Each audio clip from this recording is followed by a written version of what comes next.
It is 7:19 here. It's afternoon in Ukraine, where Joseph Lindsley is at the moment. But hours before he made that trip, he was at the extreme opposite, the extreme edge of the free world in the city of Bakhmut, which is under intense shelling. And I think that was probably intentional. It seems that before, knowing that he's the representative of the Ukrainian people, going to make a case on the biggest stage he can make this case, it seemed that he wanted to meet with those who are those who are at the extreme edge of this fight, those who see it every day, those who have seen the death, by meeting with those soldiers in Bakhmut. And it was similar right before he gave that video address to Congress, I think back in March. He also made a visit to the trenches. And I think it's a great sign of leadership that before you go speak about the need for more weapons and more support, you meet with the regular guys who are in the fight. And I think that is really a powerful thing. It's almost like when the Pope goes to pray before a shrine, before some big event.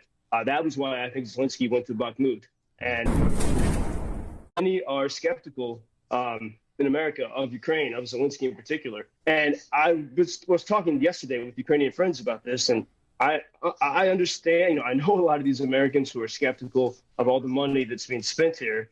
A lot of that money actually stays in America. It goes to American defense companies. But those who are skeptical are, your average American is tired of the 20 years of war in Iraq and Afghanistan, the high prices now, all the other difficulties of American life. And there's a deep skepticism of sort of this, globalist corporate power players who, push for war, it seems, and try to control our lives. And this was seen in the comments by Henry Kissinger, as we talked about a few days ago, former Secretary of State, 99 years old, still pontificating on how things should be. And when Henry Kissinger said, the system needs to have a Russia. And so I understand the frustration of the Americans who are concerned with this sort of globalist control. But I think the question I would pose, if any of them are listening, as Zelensky is in Washington, is if you don't trust these people, why do you necessarily believe them when they say they are completely, in favor of Ukraine? And I think this is a very difficult part of the story that gets lost. But in those, when Russia took the Crimean Peninsula in 2014, the world didn't do very much to stop that. And in fact, Russia, in those past 9 years, Russia has had an Olympics and a World Cup, even though they had taken Ukrainian territory. And so something different happened with the full-scale invasion in February. And I think really the key was the social media, that, people could see the horrible things that were happening. And it was the American people, it was the European people, the British people who forced their leaders to do something to support Ukraine. And so I think there's, Ukraine is in the middle of this. But the thing to reiterate is that the Ukrainian people do not want to be defeated by Russia. They want to live in freedom. Russia is not a free country, despite the propaganda of the Kremlin, which some Americans do believe. Russia is not a nice place to live. You have no freedom of speech. And Ukraine is really sort of, in some ways, even before February, I called Ukraine the Texas of Europe. It's really a radically free place. And this is why, in 2014, they had that revolution. And that, as a friend of mine described it, the revolution is a check and balance, but in a ghost type of way. Mm-hmm.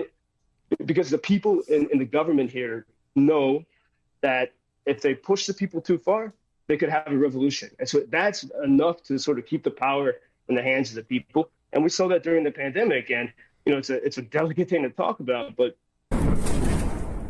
Ukraine is one of the least vaccinated countries in the world. Many people here, the ones who are vaccinated, they have fake documents. And that's just how radically free and independent the Ukrainian people are. And so I think one reason why Zelensky, there are many people in Congress who sort of believe some crazy rhetoric against him and the Ukrainians. And maybe that's why he's going to Washington, so he can meet people face to face, so they can see someone who has endured, he put his life in the line to stay in Kyiv. And I think this personal meeting can maybe persuade some Americans who have been believing too much Russian propaganda and who've been skeptical of Ukraine. President Biden is going to announce an additional $1.8 billion in security assistance to Ukraine during his visit.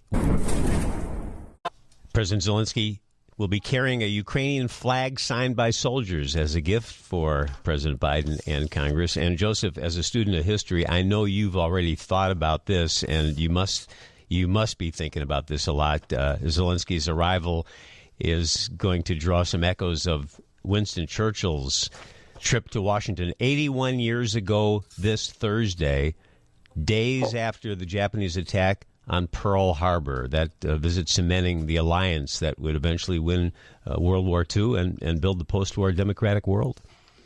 Well, Bob, thank you for sharing that, because I did not realize that, and I think it's amazing timing, and maybe in a hopeful way, we can be smarter than we were back in those days. And I think if NATO nations and the United States continue to supply Ukraine, then Ukrainians will carry out the fight, and so it doesn't have to be such a huge disaster as World War II was. And one other historical thing to remember, that the 1994 there was a Budapest Memorandum, which was in part orchestrated by the United States, where Ukraine agreed to give up its nuclear weapons, and in return for that, there was a promise of several nations, including the U.S., to defend Ukraine no matter what. So the United States is obliged to do that. In fact, the father of the current Secretary of State, Anthony Blinken's father, was a U.S. diplomat who was part of arranging that at the time. And so there is even a legal reason for this. But I think that the main reason is, think of Churchill and think of those who say if you appease tyrants, they're only going to take over more and more and more until they're stopped. Message we got from one of our listeners that I wanted to share with you, Joseph. Listen to this. Joseph Lindsley is incredible. The picture he paints of Ukraine and what is going on and where he is extraordinary. He's such an educated guy and a total professional.